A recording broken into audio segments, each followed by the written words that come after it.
Hello guys! Welcome back to my channel. It's me again, Lakotsirong Butiki.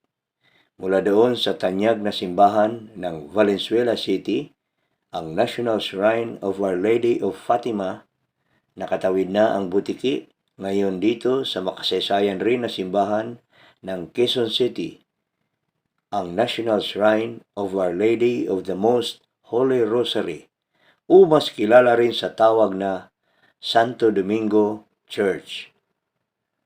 Samahan niyo ko dito, guys!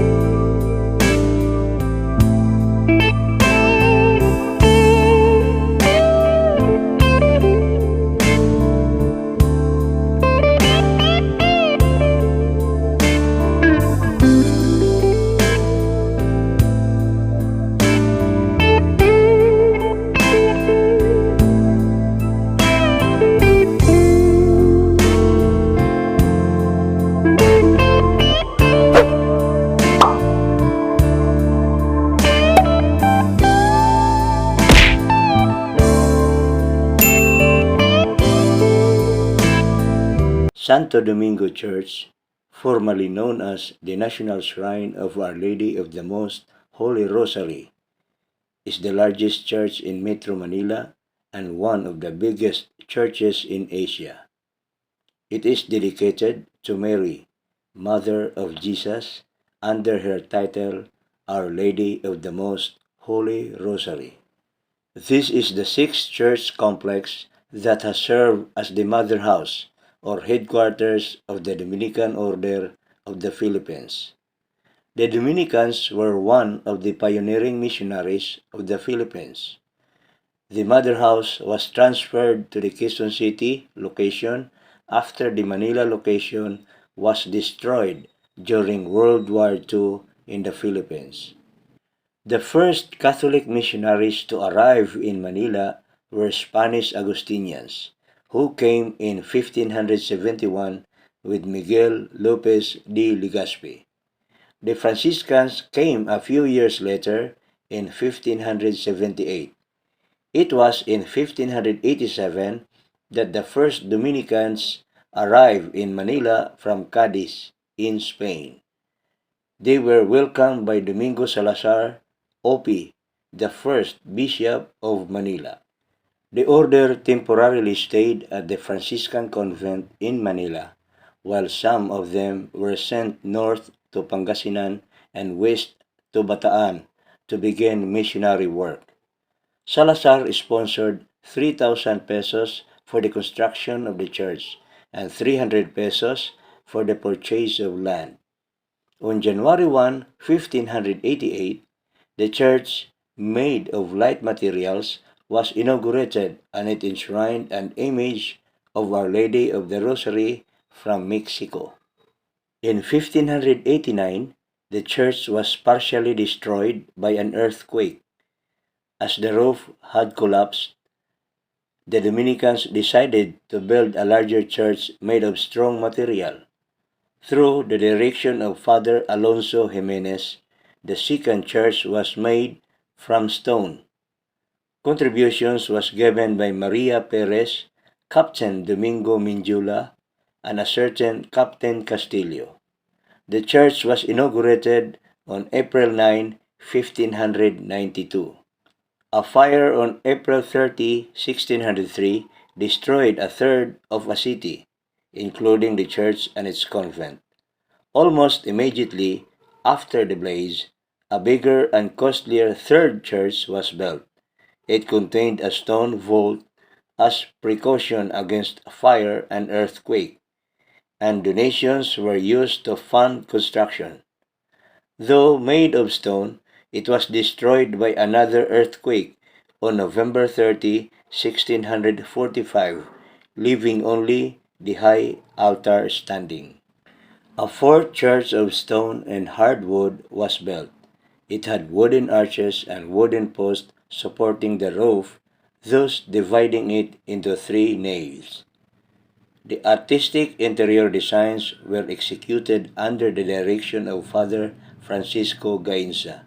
The church took 2 years to build, and its structural soundness made it last for 250 years. Initiated by Father Castro, a new facade was planned. Flanked by two towers, it was patterned after London's St. Paul's Cathedral, designed by Christopher Wren. Work on the facade alone lasted almost a year. The church was inaugurated on June 15, 1862, with great festivity. On June 3, 1863, the Philippines experienced one of the strongest earthquakes in its history.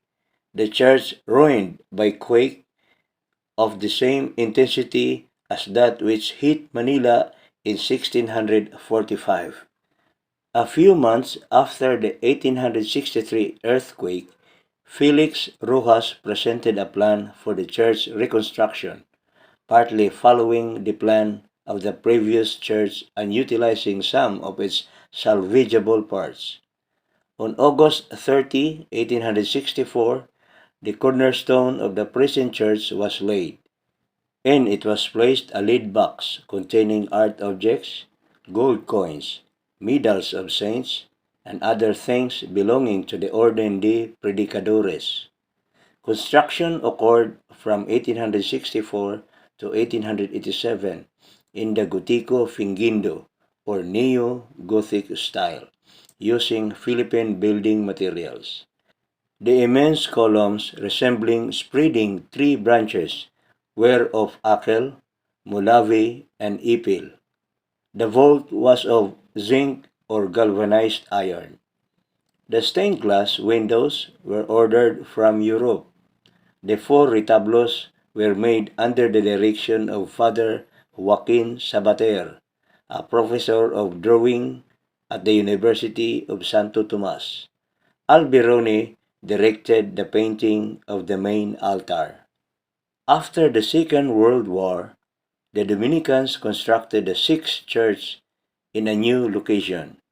They built it on a portion of land they had purchased in Quezon City. The Dominicans commissioned Jose Maria Saragusa to design the building while he was still a student of architecture at UST. The new Santo Domingo church was built in the Art Deco combined with Spanish modern style, which was unlike the Baroque churches built during the Spanish period. The church employed the latest technique in reinforced concrete building. The mission-style architecture includes Romanesque and Gothic designs that accommodate more space. The Santo Domingo Church complex was inaugurated on October 12, 1954. The icon of Our Lady of Lanaval was brought to the new church in 1957 in a spectacular procession.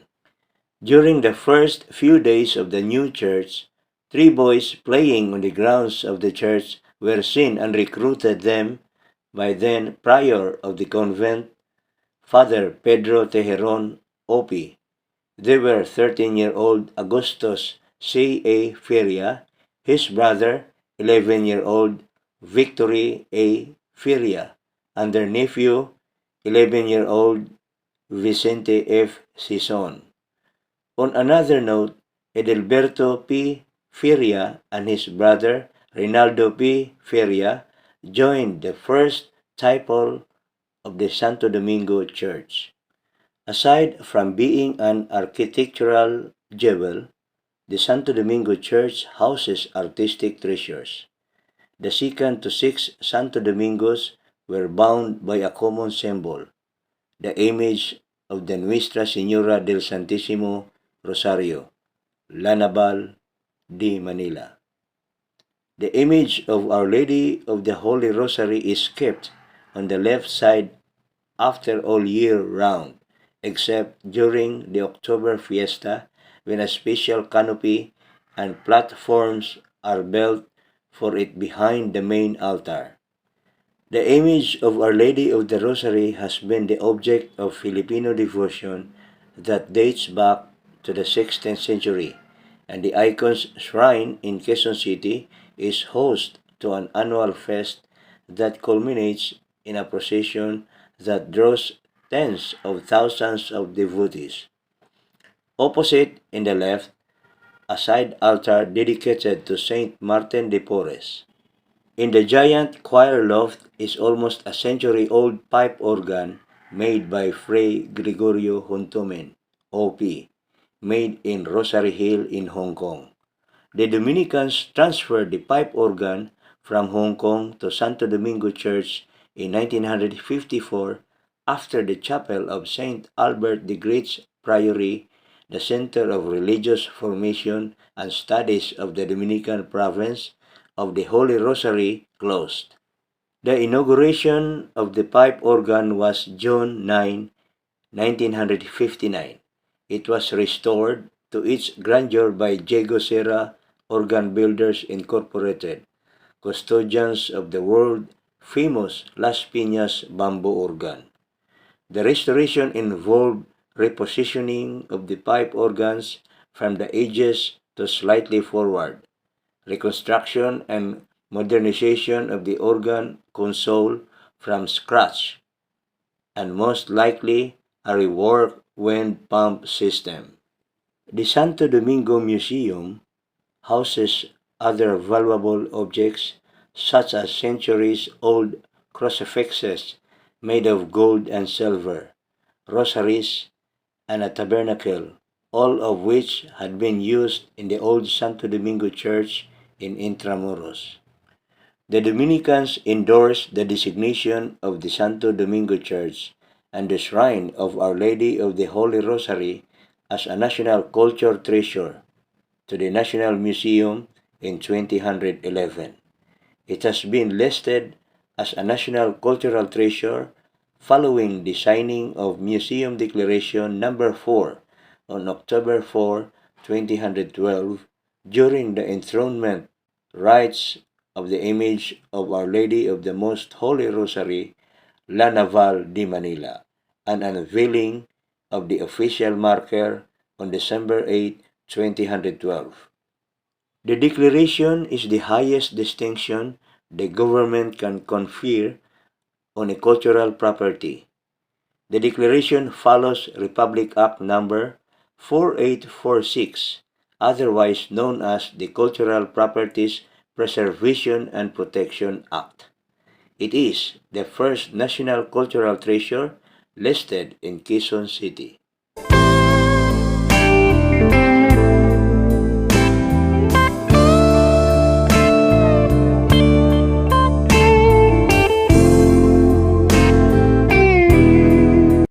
Mula naman dito sa National Shrine of Our Lady of the Most Holy Rosary dito sa Quezon City, tatawid na ang butiki papuntang Pagsanhan, Laguna next week. Isang makasayang simbahan ang babalikan ko doon, ang Diocesan Shrine and Parish of Our Lady of Guadalupe, mas bantog rin sa pangalan na Pagsanhan Church. Abangan nyo ko doon, guys!